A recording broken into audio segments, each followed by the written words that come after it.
और उनका गला पकड़ के कहती है, तूने तोड़ दिया अपना वादा। तू तो कहता था कि तूने सिर्फ अपने माता पिता को दिखाने के लिए शादी करी, आज तूने उसके साथ संबंध भी बना लिया। अब मैं तुझे खत्म कर दूंगी, अब मैं तुझे छोड़ूंगी नहीं। इतने में ही वो अपने हाथ में चाकू लेती है और खत्म कर देती है। नमस्कार दोस्तों, स्वागत है आपका एक बार फिर हॉरर अजय, जहां पर मैं अजय आप लोगों को कुछ ऐसी घटनाएं बताता हूं जिसे सुनकर आपको काफी डर लगने लगता है। तो आइए आज फिर मैं आप लोगों के सामने एक ऐसी घटना लेकर आ गया हूं ना, जिसे सुनकर आपके रोंगटे खड़े हो जाएंगे। तो चलिए दोस्तों, बिना देरी किए इस घटना को शुरू करते हैं। तो दोस्तों, कर्ण पिशाचनी के बारे में तो आप लोग जानते ही होंगे, अगर नहीं जानते हैं तो आज जान जाएंगे। दोस्तों, कर्ण पिशाचनी एक ऐसी सिद्धि है जो आपको सब कुछ दे सकती और आपका छीन भी सकती है सब कुछ। ये आपको सारी चीजें दे देगी, लेकिन ये आपसे कुछ चीजें लेती भी है। तो आइए बिना देरी के शुरू करते हैं यार, बहुत मजा आने वाला है इस कहानी में। तो बात है ये रामदीन जी की। रामदीन जी जो कि 17-18 साल की उम्र के थे। ये एक बहुत गरीब परिवार से थे। हालांकि इनके आजू बाजू के जो लोग थे वो काफ़ी पैसे वाले थे, लेकिन इनका जो परिवार था वो बहुत गरीबी से गुजर रहा था। तो रामदीन जी के परिवार में इनके पिताजी, इनकी माताजी और इनकी छोटी एक बहन, और इनका जो परिवार था ये जैसे तैसे अपना गुजर बसर कर रहा था। इनके पास एक बकरी भी थी। तो एक दिन की बात है, रामदीन जी अपनी बकरी को लेकर जंगल में चराने के लिए लेकर जाते। रामदीन जी एकदम सीधे साधे मानस थे। तो रामदीन जी जब अपनी बकरी को चराने के लिए लेकर जाते तो वहाँ पर काफ़ी समय हो जाता। तो वो देखते हैं कि उनकी बकरी एक बरगद के पेड़ के पास जाकर घास खा रही। वहाँ पर एक बाबा बैठे हुए होते और बाबा इसे आवाज़ देकर बुलाते हैं, ये रामदीन यहाँ। ये जाते हैं, पूछते हैं कि यार बाबा को मेरा नाम कैसे पता चला। तो ये जाते हैं, रामदीन जी को बोलते हैं, बाबा क्यों रे रामदीन, कैसा चल रहा है सब। रामदीन जी बोलते हैं कि बाबा सब सही। बाबा बोलते हैं कि गरीबी से तेरा बुरा हाल है, तेरा और तेरे परिवार का, और तू कहता है कि सब सही है। तो बाबा रामदीन जी को कहते हैं कि एक काम कर, तू मुझे अपनी बकरी दे दे, उसके बदले में मैं तुझे ऐसी चीज दूंगा ना, एक ऐसी सिद्धि दूंगा जिसे पाकर तू खूब धनवान बन जाएगा, तेरे पास कभी किसी भी चीज की कमी नहीं होगी। तो बाबा को रामदीन जी कहते हैं कि मैं मेरी बकरी नहीं दे सकता, अगर मैं मेरी बकरी दे दूंगा तो मेरे पिताजी मुझे खूब मारेंगे। तो रामदीन जी बाबा को एक डोंगी समझने लगते हैं। तभी बाबा कहते हैं, मुझे डोंगी समझ रहा है, और ऐसी ऐसी बातें बताते हैं वो उनके घर के बारे में, जिसे सुनकर ये भी हैरान हो जाते हैं, ये भी शौक में आ जाते हैं कि ये बातें बाबा को कैसे पता चला। बाबा कहते हैं कि बेटा मुझे सब पता है तेरे बारे में, तू आगे क्या होने वाला है, तू क्या है और क्या हो चुका है। तो बोल, देगा अपनी बकरी? अगर तू नहीं भी देगा तो मैं वैसे भी छीन सकता हूँ, तू मेरा कुछ नहीं कर पाएगा। भलाई तेरी इसी में है कि राजी खुशी से दे दे, वरना मैं छीन भी सकता। तो रामदीन जी सोचते हैं, यार एक बकरी के बदले बाबा मुझे ऐसी सिद्धि देने वाले हैं जिससे मेरे पास काफी पैसा हो जाएगा, मेरे पास सब कुछ आ जाएगा। लालच। अब रामदीन जी के मन में लालच आ चुकी। रामदीन जी बाबा को कहते, ठीक है बाबा आप ले लो और मुझे वो सिद्धि सिखा दे।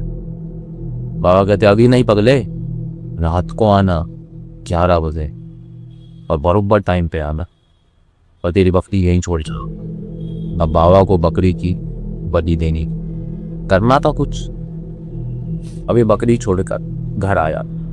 घर आते तो इनके पिताजी पूछते हैं कि बकरी कहाँ है रामदीन। वो कोई जवाब ही नहीं देते, वो सिर्फ उस चीज के बारे में सोचते रहे कि मेरे पास पैसे कैसे आए। अब ये इन्हें बहुत मारते इनके पिताजी, लेकिन ये जवाब ही नहीं देते। फिर ये जाकर एक कमरे में सो जाता। फिर रात को 11 बजे के आसपास ये उठते हैं और बाबा के पास जाकर ये देखते हैं कि बाबा अभी भी उस पेड़ के नीचे ही बैठे हो और इसे देखकर मुस्कुरा रहे।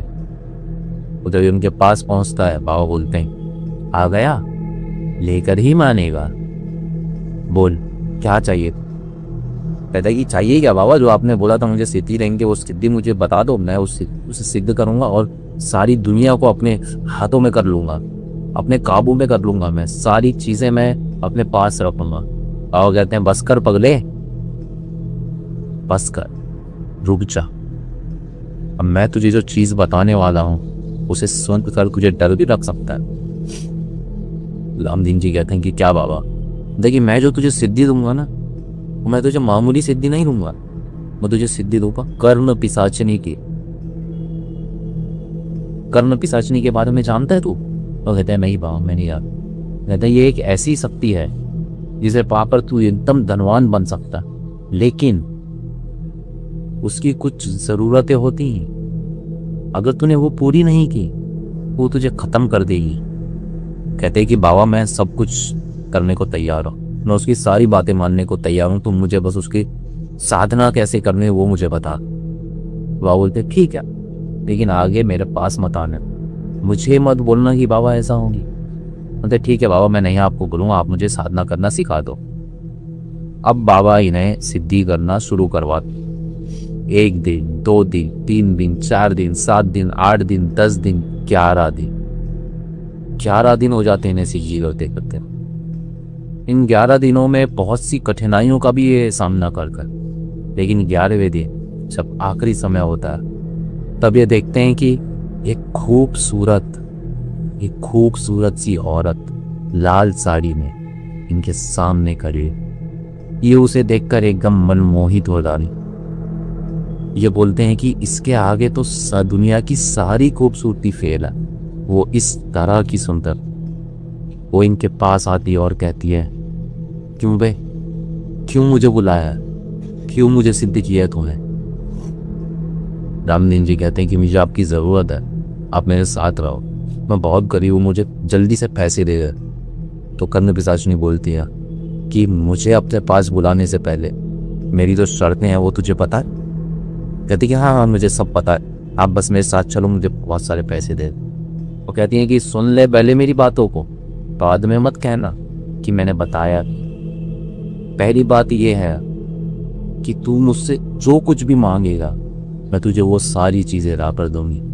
भूतकाल, वर्तमान काल और भविष्य काल, इन तीनों की जानकारी मैं तुझे दूंगी, और बदले में तू मुझे खुश करेगा। जब जब मैं बुलाऊंगी तुझे तब तब आना पड़ेगा मेरे पास। अगर तूने मना किया या तू नहीं आया या फिर तूने मेरी बातों पर गौर नहीं किया तो मैं तुझे वही खत्म कर दूंगी। और कहता है कि मेरे अलावा अगर तूने किसी औरत के बारे में भी सोचा तब भी मैं तुझे मार दूंगी। तुझे मेरा ये बनकर रहना पड़ेगा, तू किसी और औरत के बारे में कभी नहीं सोच। रामदीन जी के मन में लालच था, बोलते बस इतनी सी बात था। बोलते हाँ ये सारी चीज़ें मैं करने को तो तैयार हूँ। बोलती ठीक है। अब ये उनके साथ में रहने लगी, ये जो जो उनको बोलते वो उनको चीज़ें लाकर देने लगी। ये सारी चीज़ों का इन्हें ज्ञान दे दी थी, वर्तमान भविष्य भूतकाल सारी चीज़ें इन्हें पता था। लोग इनके पास आते थे। अब धीरे धीरे इन्होंने सब कुछ पा लिया था, लेकिन बदले में वो जब जब इन्हें बुलाती थी तब तब इन्हें उसके पास जाना पड़ता था। अब ये थोड़े दुबले पतले से हो चुके थे, लेकिन अभी भी इनके मन में लालच था। बहुत सारा इनके पास पैसा छुपा था, मकान वकान सब ले लिए थे, घर एकदम अच्छे से चल रहा था। फिर इनके पिताजी इन्हें बिना बताए इनकी शादी फिक्स करते। अब जब शादी की डेट नज़दीक आती है तब इन्हें बताया जाता है कि रामदीन तेरी इस दिन को शादी है, तुझे शादी करनी है। तो ये मना करते हैं कि मैं शादी नहीं कर सकता, मुझे शादी नहीं कर। अब इनके पिताजी इन्हें कूट देते हैं, मारते हैं। उनसे शादी तो तुझे करनी पड़ेगी, मैंने जबान दे दी है, और इस जबान की कीमत बहुत बड़ी होती है। अच्छा खासा पैसा भी हो गया था भाई, रुतबा बना दिया था इन 3-4 महीनों। अब ये बोलते हैं कि ठीक है मैं शादी करूँगा, तो ये शादी कर ले। और वो कर्ण पिशाचिनी इनके पास आती है, उनसे कहती है क्यों रे, तू तो शादी नहीं करने वाला था, तू तो मेरे साथ में रहने वाला था, तूने तेरा वादा तोड़ दिया, अब मैं तुझे ख़त्म करूँगी। वो कहते हैं कि मैंने तुम्हारा वादा कुछ नहीं तोड़ा, मैं सिर्फ अपने माँ बाप को दिखाने के लिए शादी कर रहा हूँ। मैं उस औरत के कभी पास नहीं जाऊँगा, उस औरत के कभी करीब नहीं जाऊँ, अब टेंशन मत लो। तो बोलती है ठीक। अब इनकी शादी होती है, ये अपनी पत्नी से दूर रहने लगा। शादी के पहले दिन, दूसरे दिन, 5वें दिन, 15वें दिन करते ही करते इन्हें 2 से 3 महीने हो जाते हैं अपनी पत्नी से दूर रहे हुए। अब इसी बीच में इनके पास पैसा तो खूब आता, लेकिन इनकी हालत भी धीरे धीरे ख़त्म सी होने लगी। एकदम शरीर में कमजोरी सी आ जाती।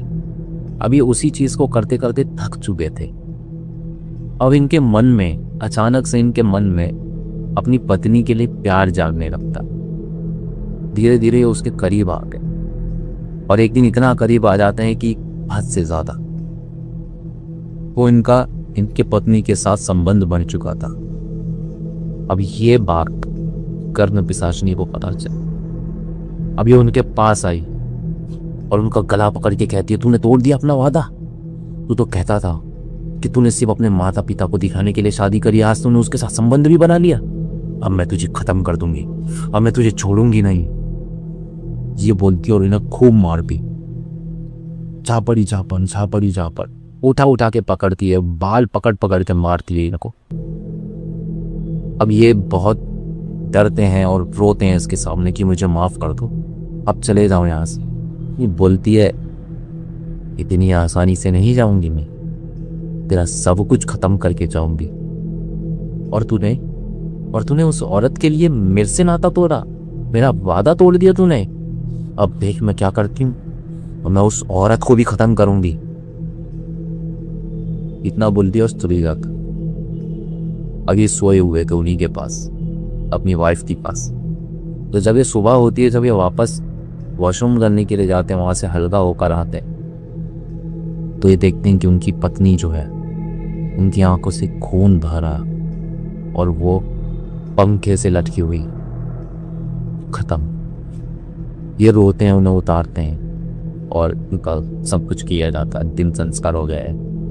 फिर रात को जब ये सोने जाते हैं तब इनके पास फिर आती है, वो इनकी छाती पर बैठ जाती है और कहती है, देखा, मार दिया मैंने तेरी पत्नी को, अब मैं तुझे भी मारूंगी, मगर मारने से पहले मैं सब कुछ तेरा छीन लूंगी। अब धीरे धीरे इनका सब कुछ खत्म होने लगता है। इन्होंने जो जमीन ली थी वो भी बेच दी जाती है, जो पैसा है वो भी यहाँ वहां चला जाता। अब इसी बीच में ये इन्हें बहुत मारती है, बहुत प्रताड़ित करती, बहुत तकलीफें देती। फिर आती है अंतिम रात जिस रात को सब कुछ खत्म होने वाला होता, ये उनकी छाती पर आकर बैठती है और कहती है, देख, मैंने तेरा सब कुछ छीन लिया, तेरी पत्नी छीन ली, तेरा पैसा छीन लिया, तेरी जमीन छीन ली, तेरा नाम छीन लिया, अब मैं तुझे खत्म करूंगी। ऐसे बोलती है और ये उसको धक्का मारते हैं और भागते हैं। भागते भागते उसी बाबा के पास पहुंचता और इस बाबा को बोलते हैं कि बाबा मुझे बचा लो बाबा, उसने मेरा सब खत्म कर दिया बाबा, मेरी पत्नी को मार दिया, मेरा सब कुछ छीन लिया जो उसने मुझे दिया था, अब मुझे कुछ और नहीं चाहिए, अब उसे हटा दो बाबा, मैं छुटकारा पाना चाहता हूँ बाबा उससे। बाबा हंसने और कहते हैं, क्यों, आ गई समझ में? मैंने पहले ही कहा था तुझसे कि तुझे उसका ही बनकर रहना पड़ेगा। तूने गलती की, अब तू भोगेगा। अब वो तुझे नहीं छोड़ेगी, अब वो तुझे लेकर ही जाएगी। अब रामदीन जी के पास कोई भी रास्ता नहीं था। एक बाबा ही थे जो इन्हें बचा सकते थे, अब उन्होंने भी हाथ खड़े कर दिए। अब ये वापस घर आते हैं। जब लेटने की सोचते हैं तब वो फिर आती है इनके पास, हंसती और कहती है, क्यों, क्या हुआ, हटवा दिया बाबा से? हटवाने गया था ना, हा? बहुत मस्ती आ रही थी, मैंने पहले ही कहा था कि अगर मुझे बुलाएगा तो मेरा बन के रहना पड़ेगा, लेकिन नहीं, तुझे तो दूसरी औरत चाहिए थी। अब वो औरत तो गई, अब तू भी जाएगा। इतने में ही वो अपने हाथ में चाकू लेती है और खत्म कर देती। यहां पर रामदीन जी का किस्सा खत्म होता है। सुबह उनके माता पिता आते हैं, देखते हैं तो काफी ज्यादा निराश होते हैं, रोते हैं कि ये क्या होगा, लेकिन इसके पीछे की कहानी उन्हें नहीं पता था। अब देखो दोस्तों, लालच कितना बुरा है ना, कि भाई जो उनके पास था उनमें वो खुश नहीं थे, वो और पाना चाहते थे, और पाने के चक्कर में उन्होंने सब गंवा दी, अपनी जिंदगी गंवा दी, वो समय गंवा दिया, अपनी औरत गंवा दी, अपनी पत्नी गंवा दी, और अंत में खुद को भी गंवा दिया। तो लालच बहुत बुरी बला है। तो दोस्तों हमें जो भी दिया है ऊपर वाले ने उसमें ही खुश रहना चाहिए, न लालच करें न करने दें, और इन चीज़ों से हमेशा दूर रहें। कर्म पिशाचनी जैसी चीज़ों से हमेशा दूर रहें, यह हाथ जोड़कर विनती है आपसे। तो चलिए दोस्तों, इसी बात के साथ मैं मेरी कहानी को ख़त्म करता हूँ, मैं मेरी इस घटना को ख़त्म करता हूँ। और अगर आपको इस वीडियो से कुछ सीख मिली है तो इसे आप शेयर ज़रूर करना। आप इस वीडियो को लाइक भी कर सकते हैं अगर ये वीडियो आपको पसंद आई। और इस हमारा चैनल हॉरर अजय, इसे आप सब्सक्राइब भी कर सकते हो फ्री ऑफ कॉस्ट। तो चलिए मिलते हैं फिर ऐसी एक दर्दनाक घटना के साथ, तब तक के लिए जय सिया राम दोस्त।